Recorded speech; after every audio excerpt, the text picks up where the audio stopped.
귀한 찬양 감사드립니다. 우리 하나님 말씀은 마가복음 16장 1절부터 20절까지 봅니다.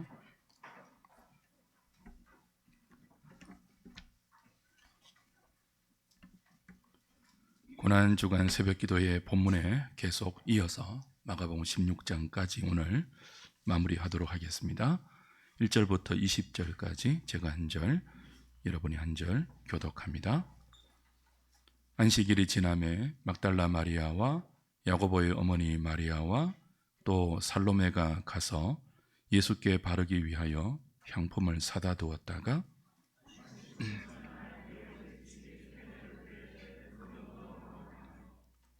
서로 말하되 누가 우리를 위하여 무덤 문에서 돌을 굴려주리요 하더니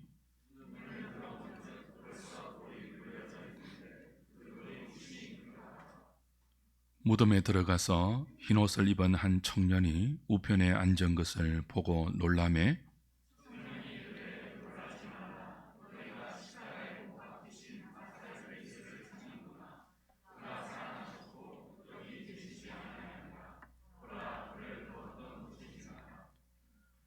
가서 그의 제자들과 베드로에게 이르기를 예수께서 너희보다 먼저 갈릴리로 가시나니 전에 너희에게 말씀하신 대로 너희가 거기서 배우리라 하라 하는지라.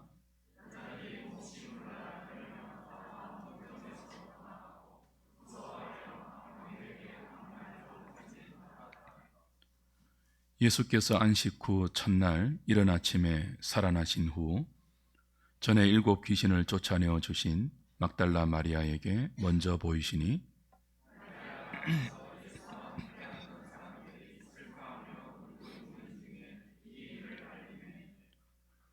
그들은 예수께서 살아나셨다는 것과 마리아에게 보이셨다는 것을 듣고도 믿지 아니하니라.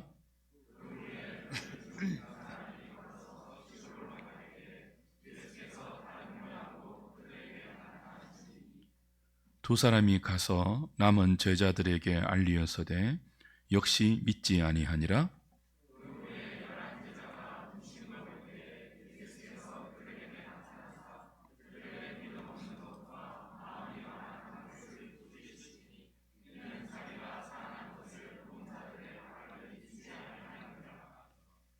또 이르시되 너희는 온 천하에 다니며 만민에게 복음을 전파하라.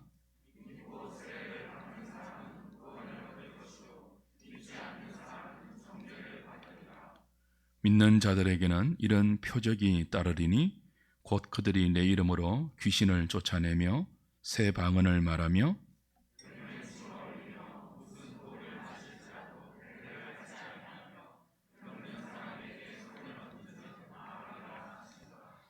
19절 20절 같이 봅니다. 주 예수께서 말씀을 마치신 후에 하늘로 올려지사 하나님 우편에 앉으시느냐 제자들이 나가 두루 전파할세 주께서 함께 역사하사 그 따르는 표적으로 말씀을 확실히 정언하시니라. 아멘.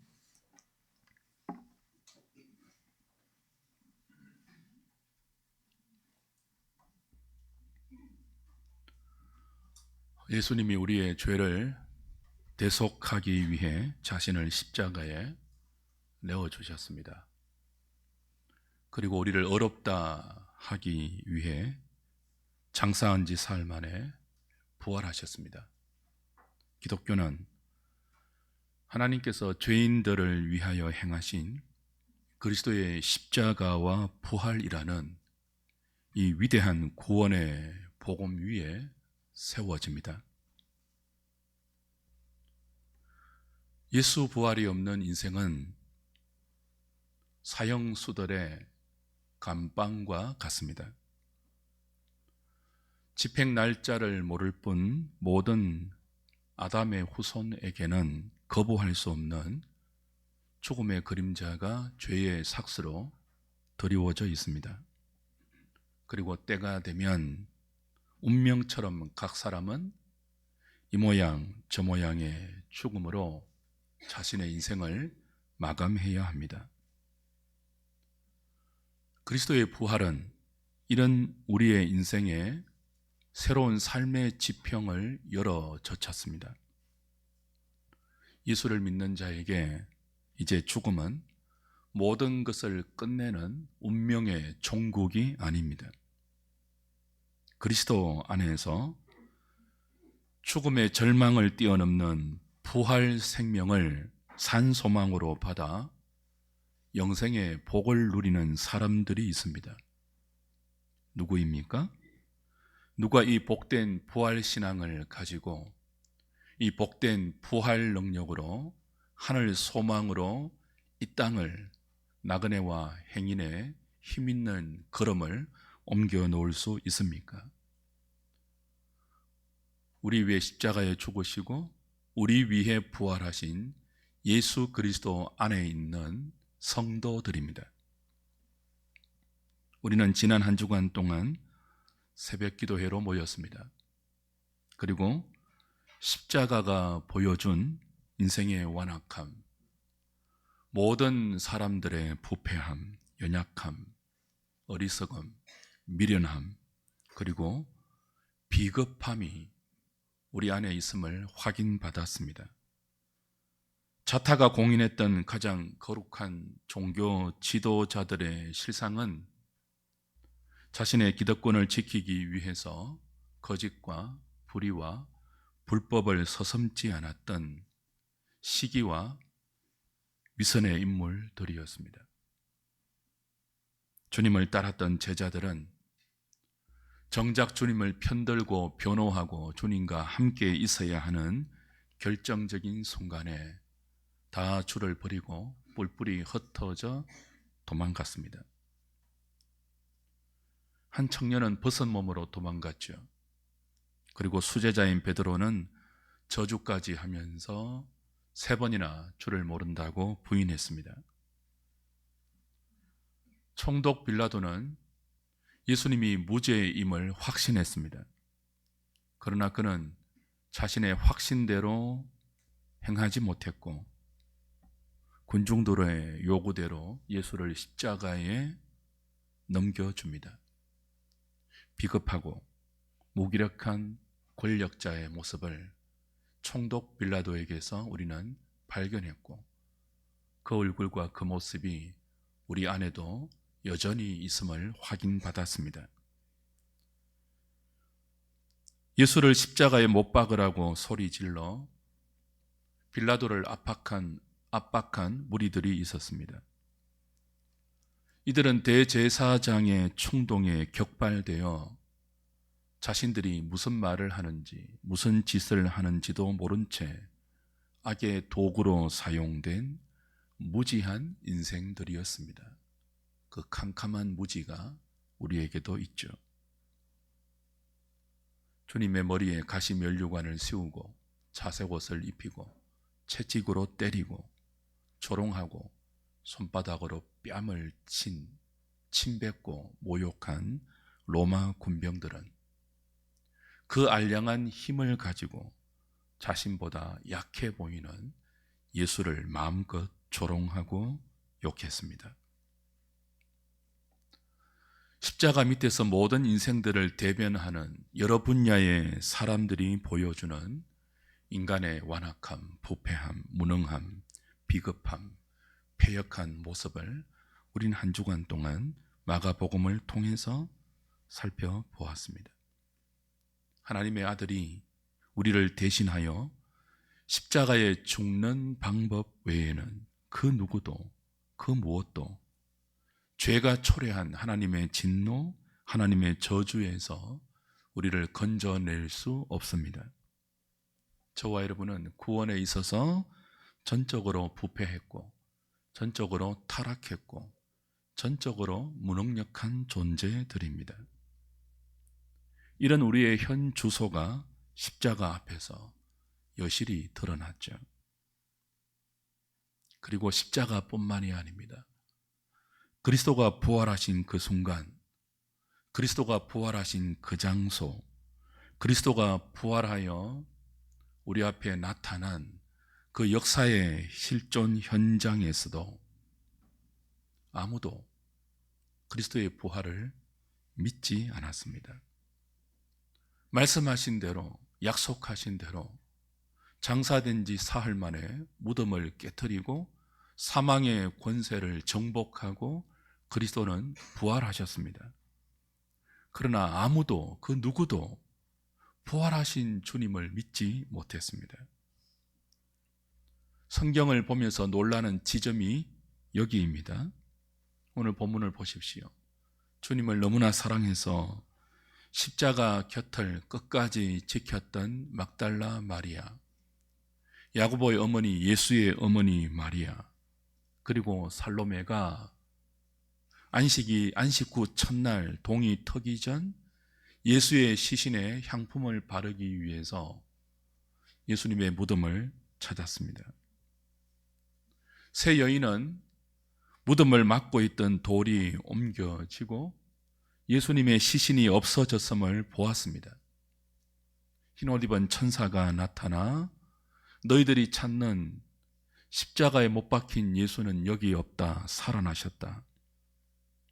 가서 베드로와 제자들에게 갈릴리에서 부활하신 예수님이 너희보다 먼저 가셔서 너희들을 기다리고 있으니 예수 부활의 소식을 전하라 라는 말씀을 들었습니다.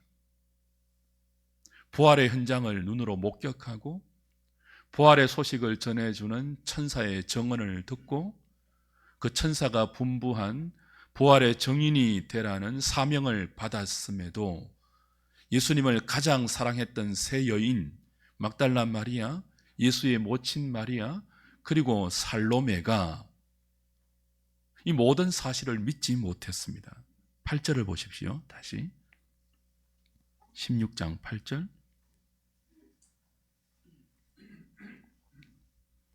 여자들이 몹시 놀라 떨며 나와 무덤에서 도망하고 무서워하여 아무에게 아무 말도 하지 못하더라. 그녀들은 너무 놀라 떨고 두려워하면서 무덤에서 나와 아무에게도 아무 말도 하지 못했습니다. 아직 예수 부활을 믿지 못했다는 뜻이죠. 마가복음은 굉장히 스피디한 속도로 압축된 기록으로 예수의 복음을 전하고 있지만 누가복음과 요한복음은 훨씬 더 상세하게 예수의 행적과 십자가와 부활의 현장을 우리에게 보여주죠. 요한복음을 보십시오. 이 상황이 조금 더 자세하게 기록되어 있습니다. 요한복음 20장 요한복음 20장 1절부터 봅니다.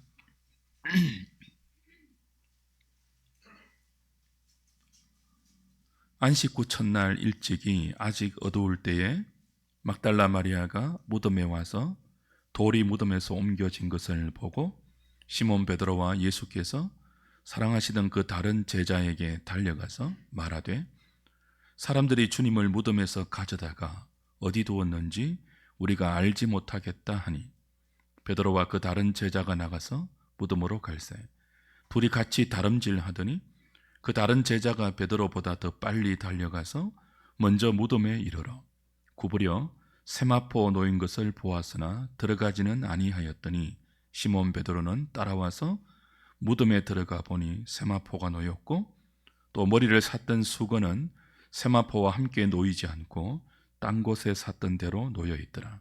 그때야 무덤에 먼저 갔던 그 다른 제자도 들어가 보고 믿더라. 그들은 성경에 그가 죽은 자 가운데서 다시 살아나야 하리라 하신 말씀을 아직 알지 못하더라. 자, 막달라 마리아와 예수의 모친 마리아 그리고 살로메가 예수님의 시신에 향품을 바르기 위해서 무덤을 찾았죠. 무덤 입구를 막고 있는 돌을 누가 옮겨줄까 걱정하고 무덤에 도착했을 때 그 무겁고 큰 돌이 옮겨져 있고 무덤은 비어 있었습니다. 그때 마리아는 예수님의 부활을 그 빈 무덤으로 연결시키지 못하고 사람들이 어떤 사람이 예수의 시신을 옮겨 놓았다고 생각했죠. 그래서 2절에 보면 사람들이 주님을 무덤에서 가져다가 어디 두었는지 우리가 알지 못하겠다. 그렇게 베드로와 요한에게 전해서요. 그걸 이제 마가복음은 좀 더 스피디하게 간략하게 기록했지 않습니까? 예수가 부활했다. 그렇게 베드로와 요한에게 제자에게 전한 것이 아니라 무덤이 비었다. 예수님의 시신이 없다. 누가 그 시신을 가져갔고 그 시신을 어디에 두었는지 모르겠다 라고 전했단 말이에요. 그래서 베드로와 요한이 한 걸음에 무덤으로 달려갑니다. 그리고 확인합니다. 빈 무덤이었다는 것을 확인합니다. 8절에 그때야 무덤에 먼저 갔던 그 다른 제자도 들어가 보고 믿더라라고 했죠. 이 뭘 믿었다는 뜻이에요?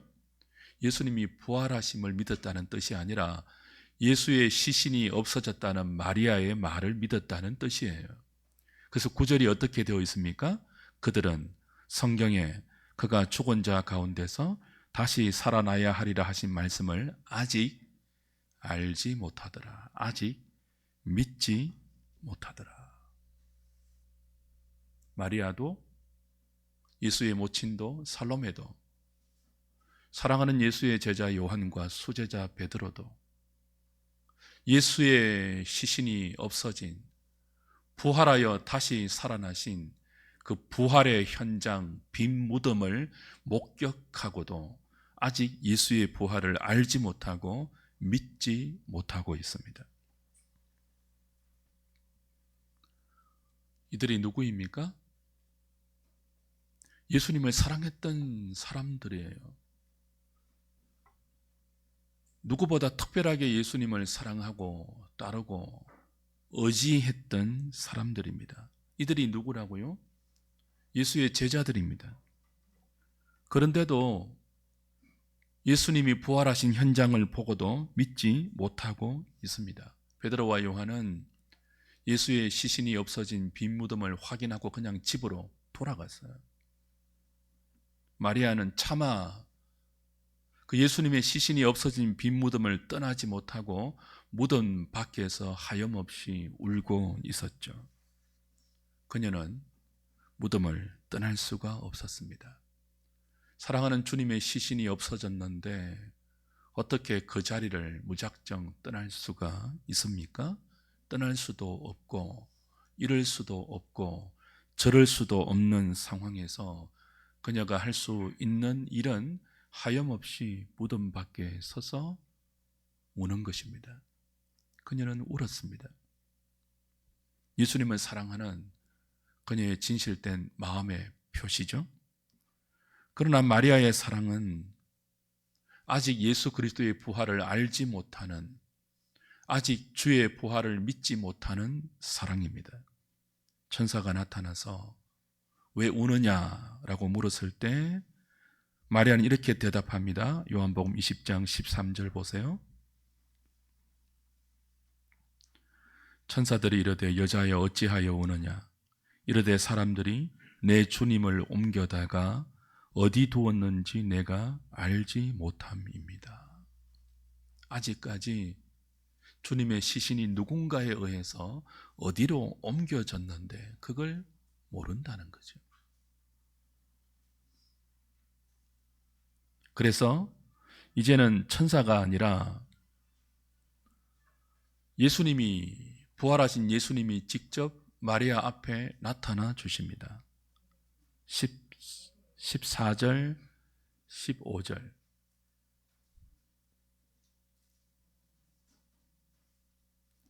자, 핸드폰은 즉시 무음으로 지금 다 하세요. 시간 드립니다. 지금 다 하세요.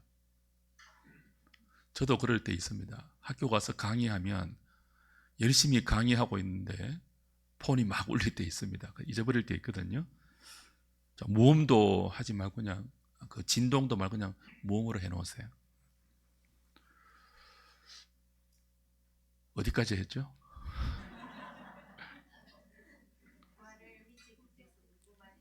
울고만 있었죠. 그래서 직접 부활하신 주님이 마리아 앞에 나타나 주십니다. 15절, 14절부터 보세요. 이 말을 하고 뒤로 돌이켜 예수께서, 부활하신 예수님께서 서 계신 것을 보았으나 예수인 줄을 알지 못하더라. 그래서 15절 예수님이 직접 말하세요. 예수께서 이르시되 여자여 어찌하여 울며 누구를 찾느냐 하시니, 마리아는 부활하신 예수님을 누구로 알았습니까? 동산지기인 줄 알았어요. 그래서 이렇게 말합니다. 주여 당신이 옮겼거든 어디 두었는지 내게 이르소서. 그리하면 내가 주님의 시신을, 예수의 시신을 가져가겠습니다. 16절 예수님께서 마리아야 마리아야 하시거늘 마리아가 돌이켜 히브리 말로 라보니 하니 이는 선생님이라 하는 말이라. 예수님이 친히 나타나 주셨는데도 동산지기인 줄만 알아요. 그렇게 예수님을 사랑했던, 너무 사랑해서 300데나리온도 넘는 귀한 나드의 향유를 아낌없이 깨트려 주님의 머리와 발에 다 쏟아부었던, 그래서 예수의 장례를 자신도 모르는 사이에 준비했고 천하만국에 복음이 전파되는 곳마다 이 마리아의 헌신이 함께 소개될 것이라고 칭찬받았던, 누구보다 예수를 사랑했던 이 마리아조차도 부활하신 예수님이 직접 나타나셨고 직접 말씀하여 주시는데도 아직 알아보지 못하고 있습니다. 그래서 주님이 이 마리아에게 예수의 부활을 믿게 할 수 있도록 또 말씀하시고 또 설명하시고 또 보여주시죠. 16절, 17절, 18절의 과정을 통해서, 그렇죠? 마리아는 드디어 예수님이 부활하신 그 부활의 현장을 현실로 받아들이게 되고 믿게 됩니다. 그리고 제자들에게 가서 예수님의 분부대로 17절 보십시오. 예수께서 이르시되 나를 붙들지 말라. 내가 아직 아버지께로 올라가지 아니하였노라. 너는 내 형제들에게 가서, 마리아에게 하는 말이에요. 이르되 내가 내 아버지 곧 너희 아버지, 내 하나님 곧 너희 하나님께로 올라간다 하라 하시니. 이 말을 제자들에게 가서 전하라 라고 하셨죠. 그래서 18절 막달라 마리아가 가서 제자들에게 내가 주를 보았다, 내가 부활하신 주님을 만났다, 보았다, 그리고 그 주님이 당신들에게 이 말씀을 전하라고 내게 이렇게 분부하셨다라고 부활의 첫 증인이 되어서 제자들에게 부활의 소식을 전합니다. 제자들의 반응이 어떠해요? 요한복음에는 생략되어 있는데 다시 마가복음 돌아가 보십시오. 마가복음 16장 9절부터 보십시오.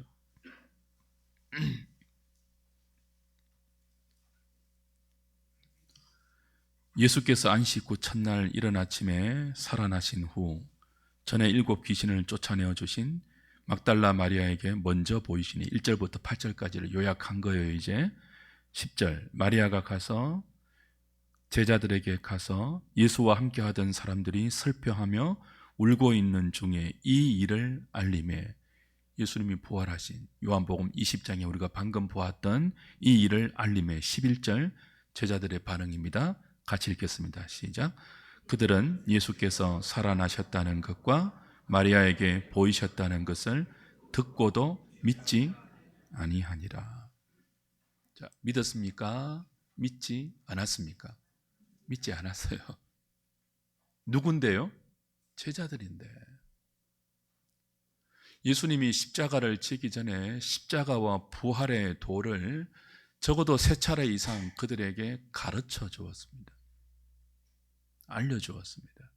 아니, 예수님만이 아니라 구약 성경의 수많은 부분에 예수의 십자가 고난과 부활의 복음을, 그 부활의 약속을 선지자들을 통하여서 누차 예고해 주셨잖아요.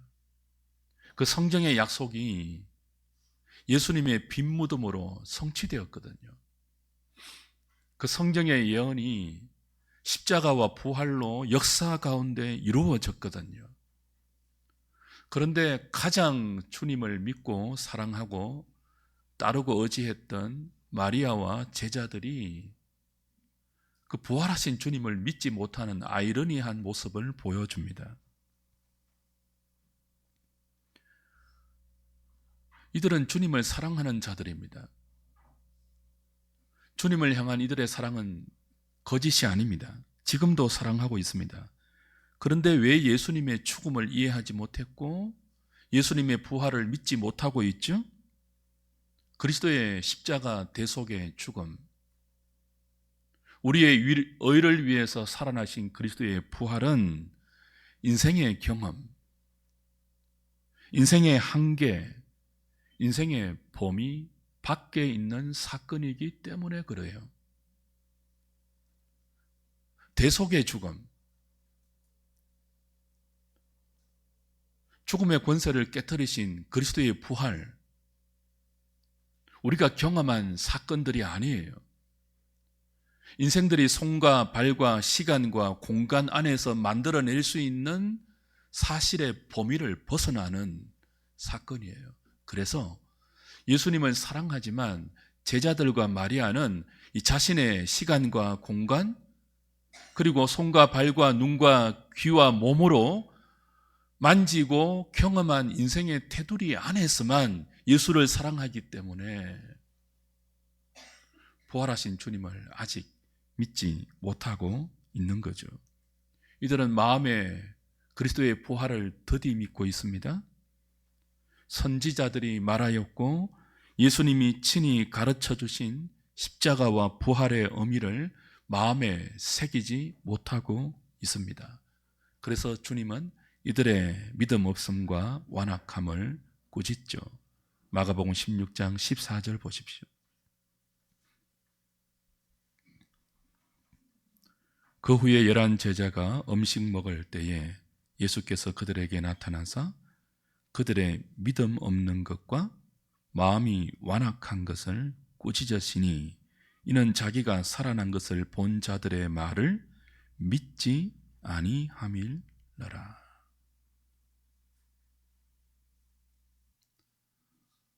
저와 여러분의 모습이, 우리의 믿음이, 우리의 마음이 여기 고스란히 대변되어 있죠.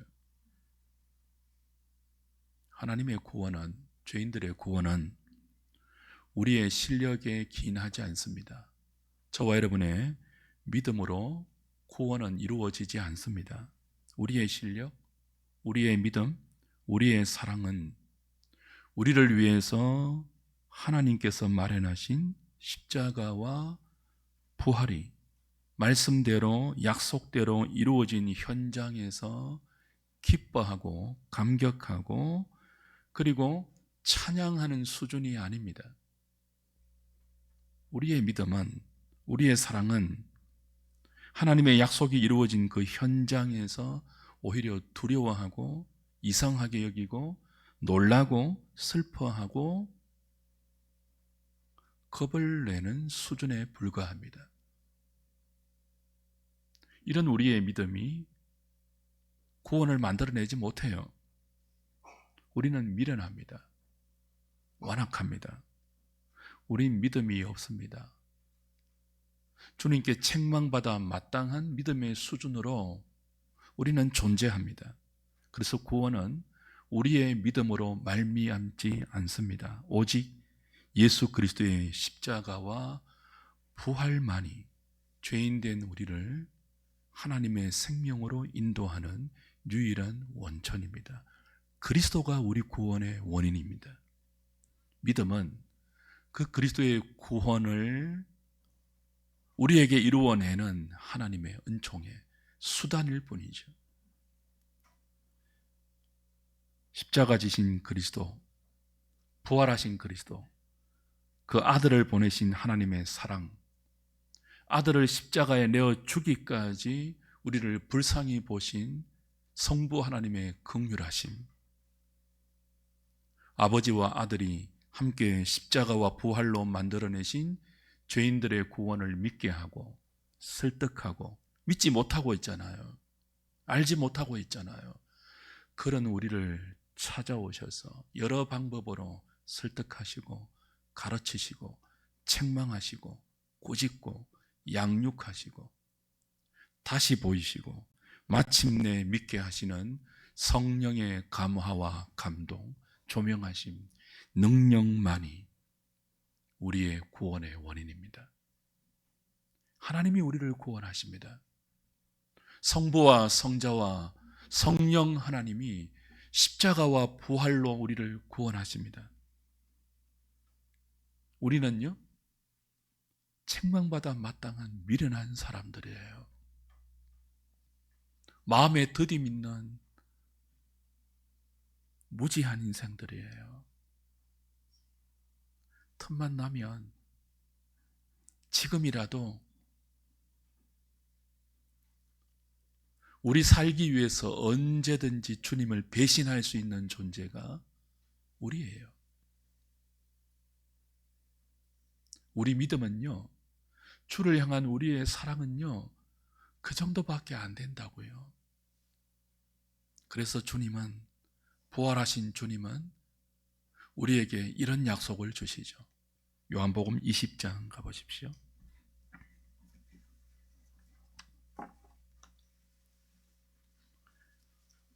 19절부터 보십시오.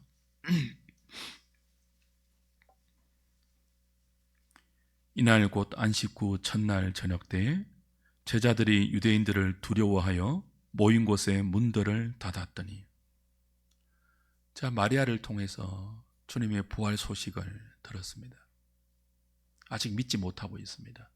아직 그들은 예수님을 십자가에 못 박아 죽인 유대인들이 두려워서 모인 곳에 문들을 꼭꼭 걸어 잠그고 있습니다. 제자들의 모습이에요. 유대인들이 두려워서 어떻게 하고 있다고요? 문들을 걸어 잠그고 있다고요. 여기로 부활하신 주님이 찾아오시죠. 예수께서 오사 가운데 서서 이르시되 너희에게 평강이 있을지어다. 두려워하고 있는, 믿지 못하고 있는, 여전히 유대인들을 무서워하고 있는 그들에게 평강을 전하십니다. 샬롬. 그리고 20절, 손과 옆구리를 보이십니다. 못자국 난 손과 잔자국 난 옆구리를 보이십니다. 제자들이 부활하신 주님을 보고 기뻐할 때 21절, 예수께서 또 이르시되 너희에게 평강이 있을지어다. 아버지께서 나를 보내신 것 같이 나도 너희를 보내노라. 이 말씀을 하시고 그들을 향하여 숨을 내쉬며 이르되 성령을 받으라. 너희가 누구의 죄든지 사하면 사하여 질 것이요 누구의 죄든지 그대로 두면 그대로 있으리라. 성령을 받아라. 성령을 약속하십니다. 미련하고 완악하고 믿음이 없는 제자들에게 성령을 받으라고 하시는 거죠. 여전히 두려워 떨고 있는 그들에게 평강을 전하시면서 그 평강을 그들의 것이 되게 할 수 있는 성령을 받으라 이렇게 말씀하시죠. 주님을 사랑한다 하면서도, 주님을 믿고 따른다고 하면서도 여전히 미련해서 마음에 더디 있는 제자들, 그리고 우리를 위해서 부활하신 주님은 성천하셔서 조금 있다가 아버지와 함께 성령을 주실 거예요. 그 성령을 받으라고 하십니다. 여전히 유대인들을 두려워해서 문을 걸어 잠그고 있는, 부활의 정인으로 살 수 없는, 두려움에 갇혀서 살 수밖에 없는 여전히 미련한 이들을 위해서 주님은 성령을 받으라고 말씀하십니다. 성령만이, 아버지와 아들이 십자가와 부활을 통해서 우리의 죄를 대속하시고 믿는 자에게 부어주시는 그 성령만이 그리스도의 십자가의 의미를 알게 하고 부활하신 주님을 믿게 하고 부활하신 주님과 연합하여 평생 남은 생애를 이제는 두려움이 아니라 담대한 부활의 정인으로 살게 하실 분이 성령님이기 때문에 성령을 받으라 말씀하시는 거예요. 성령 하나님만이, 예수님의 십자가가 나를 위한 십자가이며 예수님의 부활이 나를 위한 부활임을 믿게 하십니다. 성령님이 그 일을 하세요. 성령님이 예수를 알게 합니다. 성령님이 우리 죄의 깊이를 알게 합니다. 성령님이 하나님의 아들을 십자가에 못 박게 만든 우리 죄의 실체를 보게 합니다. 그리고 성령님이 그 죄를 이기고 그 죄가 불러온 모든 인류의 사망을 깨뜨리고 승리하신 그리스도의 부활을 나의 부활로 믿게 하십니다. 그 성령님이 믿을 뿐 아니라 그 부활의 능력을 가지고 이제 어둠을 뚫고 두려움을 극복하고 부활의 증인으로 담대하게 우리의 생을 믿음으로 살게 하십니다. 그래서 성령을 받으라 하십니다. 부활주일은 성령을 사모해야 하는 주일이에요.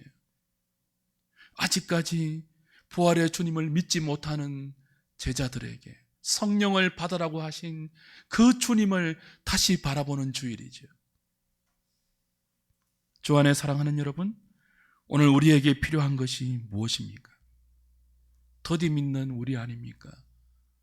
여전히 완악하고 부패하고 여전히 연약한 우리 아닙니까?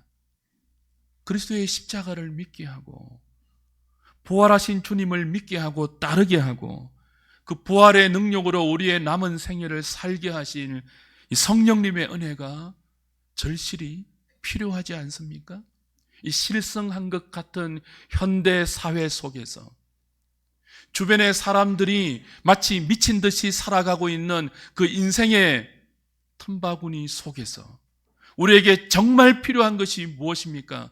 세상이 그토록 우리를 부추기고 그토록 우리에게 유혹하는 이 세상의 힘과 권세와 지위입니까? 아닙니다. 성령님의 은혜입니다.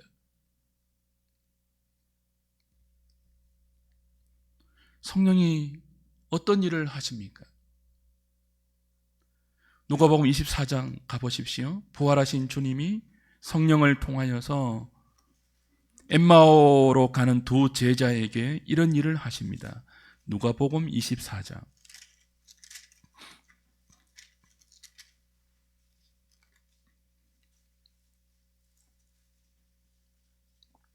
25절부터 보세요.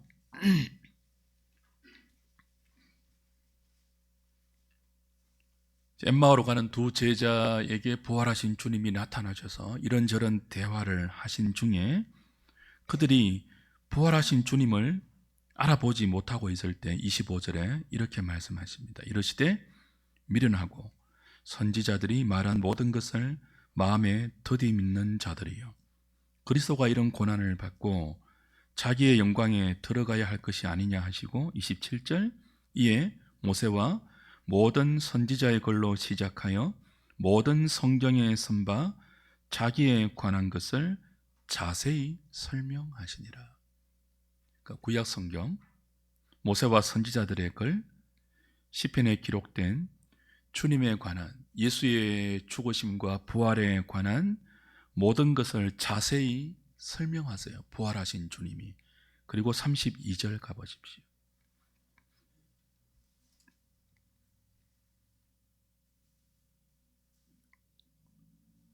그들이 서로 말하되, 길에서 우리에게 말씀하시고, 엠마오 마을로 가는 두 제자들의 고백이에요.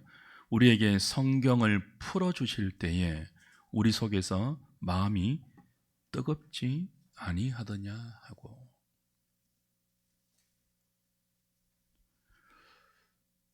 부활하신 주님을 알아보지 못했던 두 제자였습니다.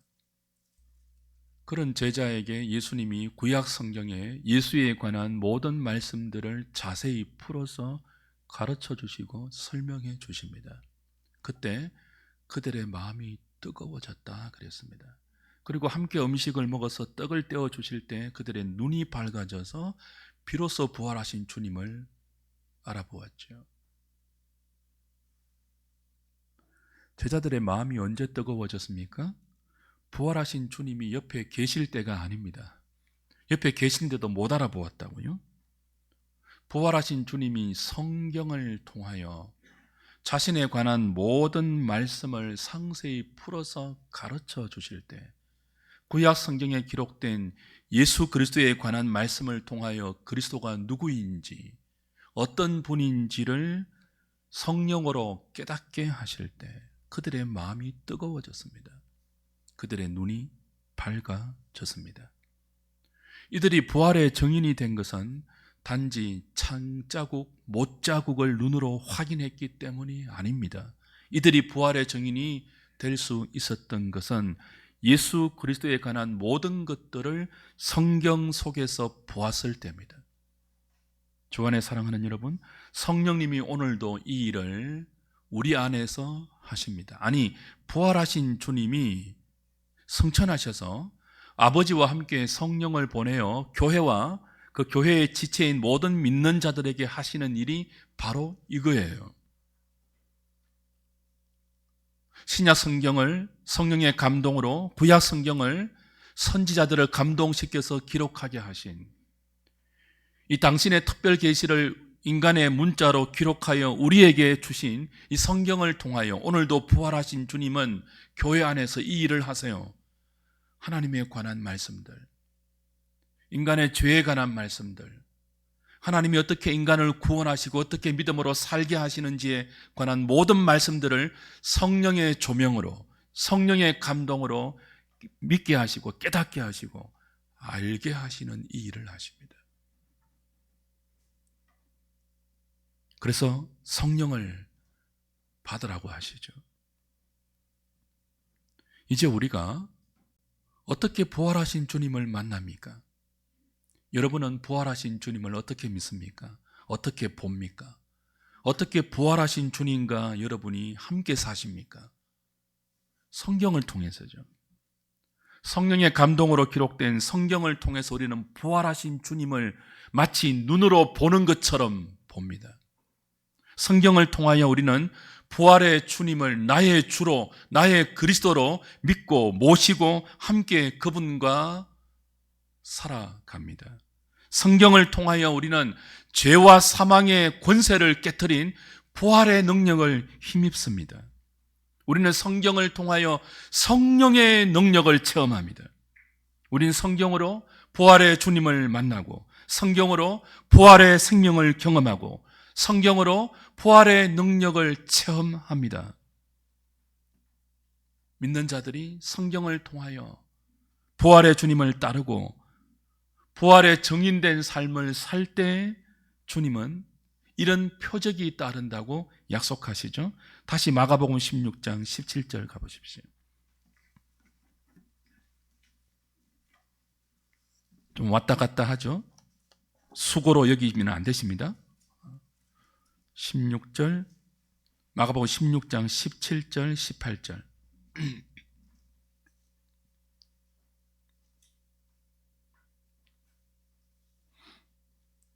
그 전에 14절에 믿지 못하는 제자들을 책망하지 않았습니까? 그죠? 그리고 15절에는 사명을 주시거든요. 온 천하에 다니며 만민에게 복음을 전파하라.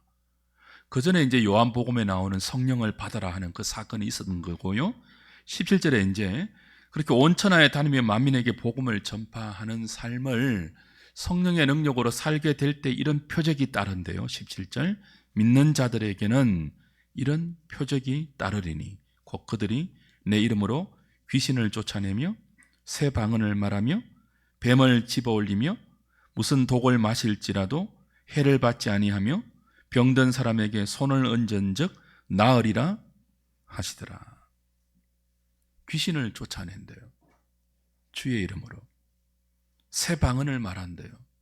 부활에 증인된 삶을 살면 이런 표적이 따르는데 예수 이름으로 귀신을 쫓아내고 새 방언을 말하고 뱀을 집어들고 독을 마셔도 죽지 않고 병든 사람에게 손을 얹으면 산다. 이런 표적이 부활에 증인된 삶을 사는 성령의 사람들에게, 성경의 사람들에게 따를 것이다 약속하세요. 저는 아직 이런 특별한 비상한 섭리, 기적을 신학적인 용어로는 비상한 섭리 그렇게 불러요. 저는 아직 이런 특별한 기적이 있다고 믿습니다. 특별한 계시는 다 끝이 나서요. 신구약 성경의 완성으로 계시는 신학의 원리가 되고 신앙의 원리가 되는 계시는 다 종결되었어요. 그러나 아직도 이 비상한 섭리, 평범한 섭리를 뛰어넘는 특별히 기적으로 우리 가운데 간섭하셔서 믿는 자들에게 용기를 주고 우리의 믿음을 더욱더 공교하게 할 수 있는 특별한 기적의 섭리가 우리에게 있다고 저는 믿어요. 그러나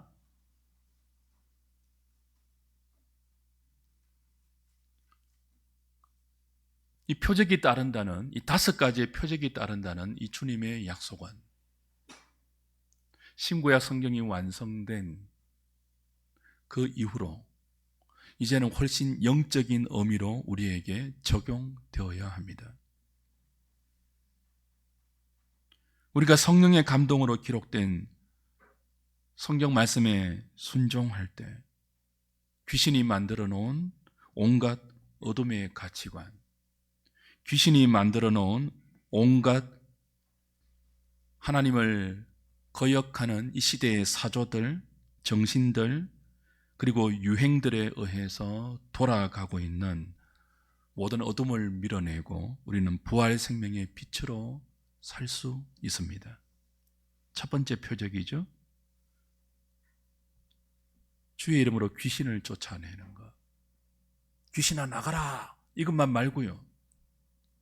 그 어둠의 주관자들이 만들어 놓은 그 귀신들이 만들어 놓은 모든 이 시대에 팽배한 불신앙의 사조들 있잖아요. 하나님 없는 가치관들 있잖아요. 의와 진리와 거룩함에 반대되는 모든 거짓되고 엄난한 이 시대의 풍조들, 유행들이 있잖아요. 그 모든 어둠의 가치관과 사조들에 대항하여 예수의 이름으로 승리할 수 있는 사람들, 부활의 증인으로 살 때 성령께서 우리에게 주시는 표적이죠.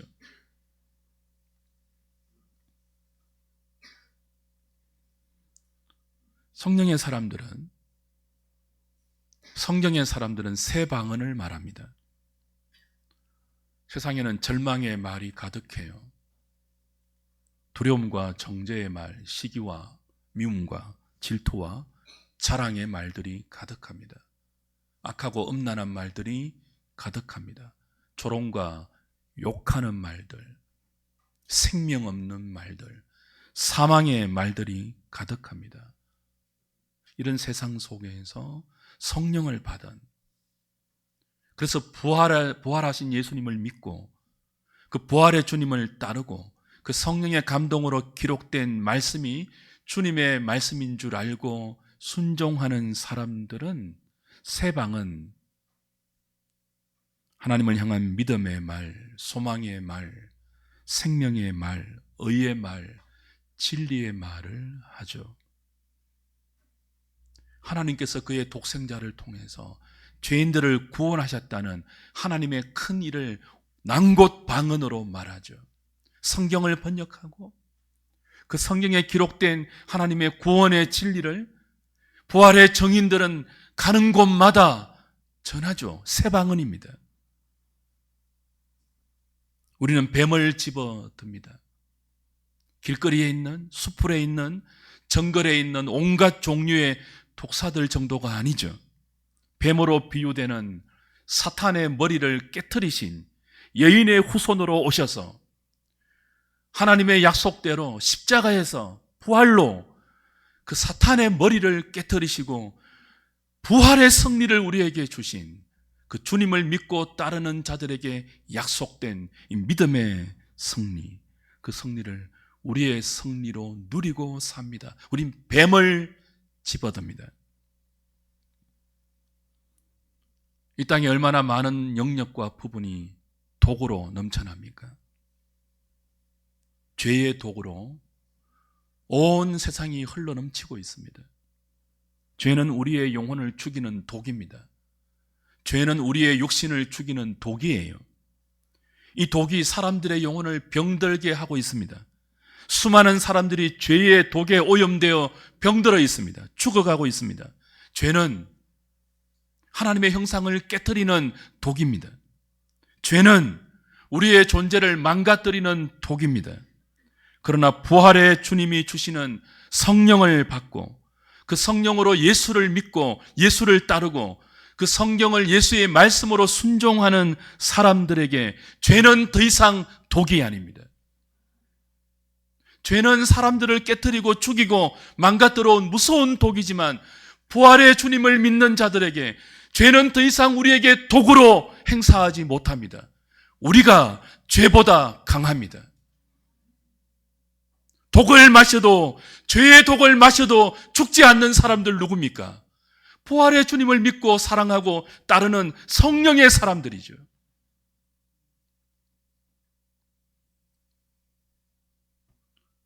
부활의 주님을 믿는 사람들은 성령을 받고 그 성령의 감화와 능력 가운데 죄를 이기는 사람들은 자신만 아니라 주변에 죄가 병들게 한, 죄가 망가뜨린 수많은 사람들을 고치고 치유하고 그들을 새롭게 하는 축복의 통로로 쓰임 받습니다. 병든 사람에게 손을 얹은 적 나으리라. 여러분이 이런 축복의 통로로 쓰임 받을 수 있기를 바랍니다. 이 은혜를 사모하는 부활주일이 되어야 하겠죠. 습관처럼 부활주일을 지나는 것이 아니라 부활하신 주님이 약속하셨던 성령의 능력을 사모하고 숨 쉬듯이 매 순간 이 능력을 의지해서 믿음으로 살아갈 수 있는 우리가 되게 해달라고 기도하는 오늘이 되어야 하지 않겠습니까? 여러분, 성령에 사로잡히십시오. 이 세상에 포로되지 마시고 성령의 포로가 되십시오. 말씀의 노예가 되십시오. 그래야 더디 믿는 것이 아니라 밝히 주님을 믿고 따를 수 있고, 그래야 다시는 주님을 배신하지 않고 내가 죽더라도 주님과 함께 살아나는 부활의 생명과 부활의 능력을 우리의 남은 생애 동안 만끽할 수 있습니다. 성령의 은혜를 사모하십시오. 그리고 성령의 충만함을 받으십시오. 그래야 섭고 더럽고 쇠하여질 소망 중에 섭지 않고 더럽지 않고 쇠하지 않는 산소망을 가지고 그 산소망을 바라보고 살아갈 수 있습니다. 혹시 지금 부활의 주님이 더디 믿어지는 분이 있습니까? 우리 인생이 죽으면 끝이야. 내 인생은 이 사업 망하면 끝이야. 내 인생은 이 사건 제대로 해결하지 못하면 끝이야. 수많은 육체의 한계와 우리 인생의 연약함의 테두리 속에 갇혀서 아직까지 발등에 떨어진 불을 끄기에 급급한, 생존하기에 급급한 분들이 계십니까?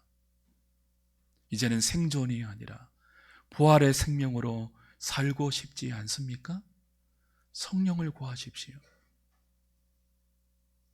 주님을 믿게 해달라고 기도하십시오.